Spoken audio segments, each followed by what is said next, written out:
Des rails suspendus dans le vide, un talus emporté par les eaux. L'épisode pluvieux du 23 octobre a causé des dégâts considérables sur les voies SNCF entre Agde et Béziers. À cet endroit pourtant identifié comme inondable, la voie avait fait l'objet d'une rénovation il y a 2 ans. Des travaux incomplets selon les défenseurs du transport ferroviaire. SNCF Réseau a complètement oublié que nous avons de plus en plus souvent des épisodes cévenols.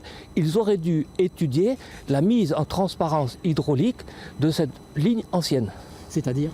La mise en transparence hydraulique consiste à construire des ponts ou des viaducs, là où l'on voit que l'eau ruisselle à très grande vitesse et par sa force est capable d'emporter le talus de la voie ferrée. Cette situation souligne la vulnérabilité de la seule ligne existante entre la capitale héroltaise et l'ouest. Une voie ferroviaire datant du 19e siècle, fragile et en certains endroits même obsolète. Face au danger des aléas climatiques et en anticipant l'augmentation de leur puissance, les associations d'usagers se mobilisent et réclament d'urgence une 2e ligne.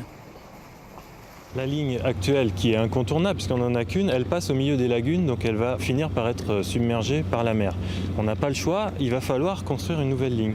Et à court terme, aujourd'hui, cette 2e ligne, elle nous permettrait de fluidifier le trafic, c'est-à-dire quand on a des incidents comme ça à répétition, d'avoir une voie de secours qui permette de ne pas tout bloquer à l'échelle du sud de la France pendant des semaines, comme c'est le cas aujourd'hui.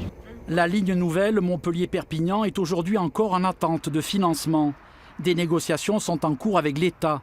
Jusqu'au 4 novembre au moins, le trafic entre Montpellier, l'Espagne et Toulouse est toujours interrompu.